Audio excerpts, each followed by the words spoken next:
नमस्कार दोस्तों, स्वागत है आप सभी का। जैसा कि पिछले वीडियो में आप लोगों ने भूगोल का मॉडल टेस्ट हल किया था, इस वीडियो में भी आपको भूगोल के प्रश्न मिलेंगे। ये जो मॉडल टेस्ट है भूगोल के अध्यायवार टेस्ट श्रृंखला है। तो आज अध्याय 3 जलवायु, मृदा एवं प्राकृतिक वनस्पति के प्रश्न आपको इसमें देखने को मिलेंगे। तो चलिए टेस्ट को हल करते हैं। पहला प्रश्न है, मुंबई में पुणे की अपेक्षा अधिक वर्षा होती है क्योंकि? 4 विकल्प आपके सामने है। मुंबई पवनाभिमुखी है, पुणे अधिक ऊंचाई पर है, मुंबई एक तटीय शहर है, पुणे में मुंबई की अपेक्षा वनस्पतियाँ अधिक हैं। तो इसका जो सही जवाब होगा वो ऑप्शन ए, मुंबई पवनाभिमुखी है, इस कारण से पुणे की अपेक्षा मुंबई में अधिक वर्षा होती है। अगला प्रश्न देखते हैं, भारत की जलवायु पर निम्नलिखित में किसका प्रभाव नहीं पड़ता है? मानसून, गल्फ स्ट्रीम धारा, भूमध्य रेखा, हिंद महासागर का अस्तित्व। तो इसका जो सही जवाब होगा गल्फ स्ट्रीम धारा। गल्फ स्ट्रीम धारा का भारतीय जलवायु पर कोई प्रभाव नहीं पड़ता है। प्रश्न 3 देखते हैं, वर्ष में 50 सेंटीमीटर से कम वर्षा वाला क्षेत्र।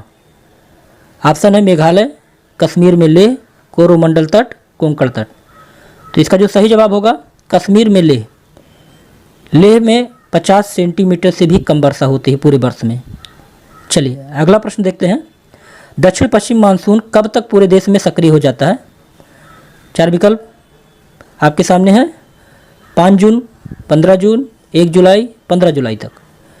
तो इसका जो सही जवाब होगा ऑप्शन डी, 15 जुलाई तक। 15 जुलाई तक दक्षिण पश्चिम मानसून पूरे देश में सक्रिय हो जाता है। चलिए अगला प्रश्न हल करते हैं, भारत में शरतकालीन वर्षा के क्षेत्र। 4 विकल्प, उड़ीसा, कर्नाटक, पंजाब, तमिलनाडु, अरुणाचल प्रदेश, बिहार, तमिलनाडु, कर्नाटक। तो इसका जो सही जवाब होगा वो होगा ऑप्शन बी, पंजाब, तमिलनाडु। शरतकालीन वर्षा वाला क्षेत्र आपका पंजाब और तमिलनाडु। अगला प्रश्न हल करते हैं, निम्नलिखित या निम्न भारतीय मिट्टियों में से कौन बेसाल्ट लावा के कारण निर्मित होता है? ऑप्शन जलोढ़ मिट्टियाँ, लैटेराइट मिट्टियाँ, लाल मिट्टियाँ, रैगुर मिट्टियाँ। तो इसका जो सही जवाब होगा वो ऑप्शन डी, रैगुर मिट्टियाँ। ऑप्शन डी, रैगुर मिट्टियाँ। चलिए अगला प्रश्न देखते हैं। अगला प्रश्न है, भारत में निम्नलिखित में से किस प्रकार का वन सर्वाधिक बृहत क्षेत्र में पाया जाता है? 4 विकल्प आपके सामने हैं। पर्वतीय आर्द्र शीतोष्ण वन, उपोष्ण शुष्क सदाबहार वन, उष्णकटिबंधीय शुष्क पर्णपाती वन और उष्णकटिबंधीय आर्द्र सदाबहार वन। तो इसका जो सही जवाब होगा वो ऑप्शन सी, उष्णकटिबंधीय शुष्क पर्णपाती वन भारत में बृहत क्षेत्रों में पाया जाता है। चलिए अगला प्रश्न हल करते हैं, भारत में निम्नलिखित में से कौन सा फसल चक्र जो जून जुलाई में प्रारंभ होता है, जिसमें धान, ज्वार और बाजरा आदि मुख्य फसलें उगाई जाती हैं? तो 4 विकल्प दिया गया है, वर्षा ऋतु, रबी की फसलें, खरीफ की फसलें, शीत ऋतु की फसलें। तो इसका जो सही जवाब होगा ऑप्शन सी, खरीफ की फसलें। चलिए इसके बाद अगला प्रश्न हल करते हैं। अगला प्रश्न है, भारत की लैटेराइट मिट्टियों के बारे में निम्नलिखित में से कौन सा कथन सत्य है? चलिए ऑप्शन है आपके सामने, वह साधारणतः लाल रंग की होती हैं, वह नाइट्रोजन और पोटास से समृद्ध होती हैं, इन मिट्टियों में टैपियोका और काजू की अच्छी उपज होती है। ऑप्शन डी, ए और सी दोनों। ए और सी दोनों।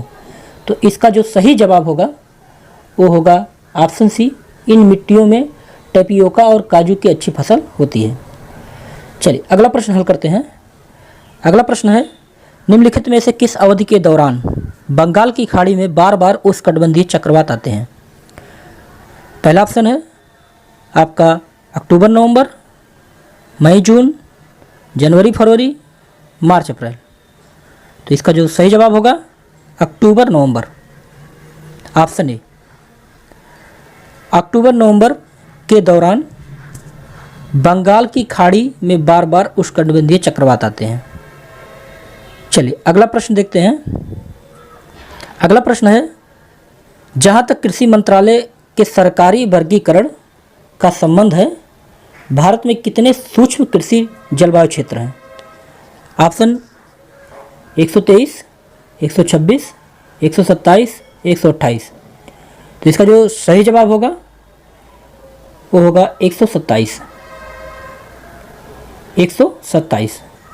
127 सूक्ष्म कृषि जलवायु क्षेत्र हैं, और जबकि अगर मुख्य देखा जाए और बृहद देखा जाए तो 15 बृहद कृषि जलवायु प्रदेश हैं। तो चलिए अगला प्रश्न हल करते हैं। निम्नलिखित में से कौन सी मिट्टियाँ या मिट्टी चाय बागानों के लिए उपयुक्त है? ऑप्शन ए अम्लीय, क्षारीय, जलोढ़, रैगूर। तो इसका जो सही जवाब होगा ऑप्शन ए अम्लीय। अम्लीय मिट्टी जो होता है चाय बागानों के लिए सबसे उपयुक्त माना जाता है। अगला प्रश्न देखते हैं। निम्नलिखित में से या निम्न में से किससे जंगल की आग कहा जाता है? Option A Bauhinia variegata, option B Jacaranda mimosifolia, option C Butea monosperma और ऑप्शन डी टैकियोना ग्रांडिस। तो इसका जो सही जवाब होगा ऑप्शन सी ब्यूटिया मेनोस्पर्मा को जंगल की आग कहा जाता है। चलिए अगला प्रश्न हल करते हैं।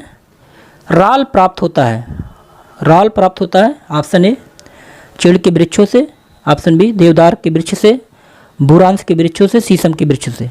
इसका जो सही जवाब होगा वो ऑप्शन ए चीड़ के वृक्षों से। राल मतलब होता है गोंद के समान एक हाइड्रोकार्बन युक्त द्रव्य होता है जो कि वृक्षों की छाल एवं लकड़ी से प्राप्त होती है। चलिए अगला प्रश्न हल करते हैं। अगला प्रश्न है भारत का सबसे शुष्क भाग। Option A Jaisalmer Rajasthan, option B Ladakh Jammu और Kashmir, option C Kutch Gujarat, option D Jabalpur Madhya Pradesh. तो इसका जो सही जवाब होगा ऑप्शन ए जैसलमेर राजस्थान। भारत का सबसे शुष्क भाग क्या है? जैसलमेर राजस्थान में स्थित है। तो भारत का सबसे शुष्क स्थान जैसलमेर शुष्क भाग। अगला प्रश्न हल करते हैं। अगला प्रश्न है तटीय क्षेत्रों के निकट, खाली स्थान यहाँ पर भरा गया है, दिया गया है, इसको भरना है, के कारण रात के समय भूमि पर तापमान कम होता है।